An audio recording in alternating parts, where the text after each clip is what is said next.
Breaking news. Shepard Smith reporting live from the Fox News deck. And good afternoon from the deck, where we're bringing together late-breaking developments across many stories, the most important of which is this: the dramatic and disturbing development in the civil war in Syria. Russia today started dropping bombs to support Syria's bloodthirsty dictator, and the Russians are warning the United States to stay out of the way. That's the word from senior Pentagon officials who say President Vladimir Putin is lying about what he's really up to. The Russians claim they hit Islamic State locations in Syria, but Pentagon sources tell us the Russian warplanes hit targets near the city of Homs. And as you'll see on this map here, there is no ISIS threat there at all. In reality, this is the spot up here. There is no ISIS threat there. In reality, we're told the Russians went after Syrian opposition fighters, the fighters trying to kick that country's dictator out of power, the fighters the United States supports. Russia released video showing the strikes. We're told the only warning ahead of the Russian raids came from a bizarre confrontation in Baghdad. And here's how that went down. A defense official tells Fox News that a three-star Russian general went to the American embassy in Baghdad and handed a note to an American staffer. The message contained within: Russians will begin bombing in an hour, and America should get its planes out of the skies over Syria. Along with the note, there was, we're assured, a heated conversation. Think about this: a hardened top Russian general confronting a United States defense staff member and trying to boss around the American Air Force. For its part, the Pentagon reports it is not bowing to Russia's demands, and U.S. airstrikes against ISIS are continuing in Syria's north as planned. The Defense Secretary Ash Carter held a frankly bizarre news briefing in the last hour, talking about women in combat and staffing levels and how much money they have, but repeated the same line he used last week. So this approach, that approach, is tantamount, as I said then, to pouring gasoline on the fire. And in contrast, our position is clear that a lasting defeat of ISIL and extremism in Syria can only be achieved in parallel with a political transition. So far, the Russians are making matters worse. Today's Russian raids happened days after Presidents Obama and Putin met face-to-face for 90 minutes at the United Nations. The White House said today it is too early to tell what the Russian airstrikes were targeting, adding it's a sign that Russia is worried about losing influence in the Middle East. That echoes the president's deputy national security advisor, who today called Russia's moves an act of weakness. I'd rather be us than Russia. Our economy is growing. We are expanding our footprint in the world and reaching into places like Asia and Africa and the Americas in new ways. Russia's economy is contracting. That's not what this is about, Ben Rhodes. This is about the Russians going to our embassy and telling us they're going to bomb and that we should get out of the way. Many of the president's critics are not buying the idea that Russia is vulnerable in this matter at all. Instead, they say Russia is taking advantage of the United States' weakness. The White House has said it's unclear exactly what Russia's intentions are.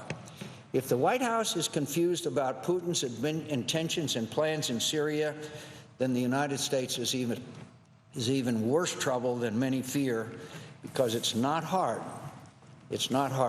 to discern what Vladimir Putin wants. So what does he want? Well, Senator McCain said that Putin wants to prop up the Syrian dictator, Bashar al-Assad, and expand Russia's power there. This raises the question, why is President Putin buddies with this murderous dictator in the first place? Well, it's a long-time alliance, and it goes back to when Assad bought weapons from Russia. That deal reportedly continues to this day. One Russian lawmaker said today that Russia, quote, couldn't refuse Bashar al-Assad and keep on seeing how people, women and children, are dying. Never mind that it's Assad's own forces who are killing them, bombing entire towns, murdering children with poisonous gas. According to a human rights watchdog, the number killed in Syria's civil war is approaching 250,000 people. Now, today, Russia is sending its military to keep the man behind all the bloodshed in power and attacking forces that the United States supports. A complicated, multi-level conflict with numerous competing interests and goals just became more difficult to manage for the U.S. coalition and much more dangerous to American forces. The Russians have done an end around the United States, and America has been caught completely off guard.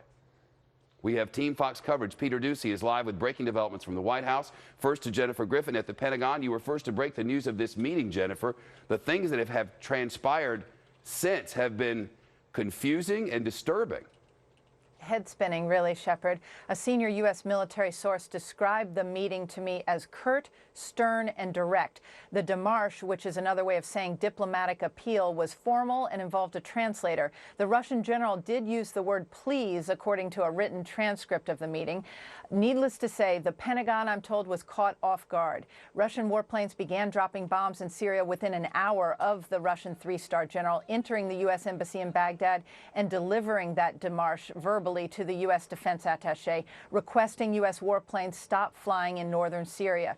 The Russian general said, quote, "If you have forces in the area, we request they leave." The Russian general was from that military cell that we first reported Russia established with Syria and Iran in Baghdad last week. Another surprise for the U.S. embassy in Baghdad, Shep. How did the American forces respond? Well, it sent them scrambling. It was unexpected, to say the least. I got woken up with a call at 4:15 a.m. Eastern Time with a tip that it had just occurred. Washington was caught off guard. CENTCOM says U.S. warplanes will not comply with the Russian démarche. U.S. warplanes continued operating in northern Syria today, carrying out at least one airstrike today near Aleppo. Quote, "Today's démarche will in no way alter our operations." I take the Russians at their word. There's no, they're exceptionally clear about what they're saying, and their actions now seem to reflect what they said they were going to do. And breaking right now in the last moment from NATO, we just got this. The NATO chief says the Russian airstrikes made no effort to avoid any conflict with U.S.-led coalition forces against ISIS. That's right, Shep. The official White House position is that Russia fighting in Syria is a lot like the U.S. fighting in Iraq. And officials here are so confident that the two situations are so similar that they are just sure Putin will fail. Russia will not succeed in imposing a military solution on Syria any more than the United States was successful in imposing a military solution on Iraq a decade ago.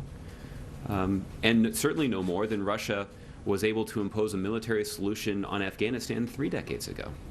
So the White House thinks the solution should be a political transition, and they repeated today, as they have many times over the last several years, the political transition hinges on Assad leaving, but no update today on how to get rid of him, Shep. Peter, this meeting between the Russian president and the American president, we know it happened. They shook hands. We got no word on what was discussed. What they are doing is they're protecting the Assad regime and the people that they're going after, that they have apparently killed in this case. They are basically in the way, and it doesn't matter to them that there is going to be collateral damage. It doesn't matter to them that there are going to be consequences on the ground for civilians, and in fact that will probably increase the flow of refugees into Europe. That all doesn't matter in the Russian calculations. The Russians did an end run around us by any estimation of what's just happened. And this is what it's all about. You have to confront them at the level that they understand, and that level means a very direct interlocution with these people, a very direct confrontation with them sometimes, hopefully one that avoids actually shooting at each other, but it becomes very, very important to really tell them that we will not be pushed around by them, and unfortunately we're letting ourselves be put in that position. Our messages may be muddled. The Russians' messages are not muddled. The Russians now have surface-to-aircraft missiles and planes with offensive capability against other planes. The ISIS has no planes. So, I mean, who is this supposed to be meant for if not us? And now what happens if, oops, there's an accident and a U.S. drone, or even worse, a U.S. jet is downed? What happens then? Well, that becomes a real mess at that point. And, you know, here's the issue. In the last decade, actually over the past 13 or so years, the United States has engaged in combat in the air that has largely been unopposed. There's been no Air Force to go up against us, no Air Force of the same caliber. Now it's changed. All of a sudden, the Russians have changed their whole modus operandi and the whole equation of power in the Middle East. And what they've brought in is basically the ability to combat us in an air-to-air manner. You're exactly right. Those planes are designed to to fight us and to fight the coalition air forces, and they're designed to extract casualties. At the very least, they're designed to give us pause when it comes to acting in Syria so that they get their way and not us. Colonel, thank you. There's much more ahead on Syria and the Russians in this hour and whenever news breaks. Also, we're watching the situation over northern Afghanistan, where the Taliban have now taken over a city. And we're hearing U.S. Special Forces are fighting militants on the ground. Meantime, U.S. military commanders say they want to keep thousands of American troops in Afghanistan despite President Obama's drawdown plan. And our meteorologists on the strengthening hurricane off the East Coast, where Joaquin is and is expected to go, and when.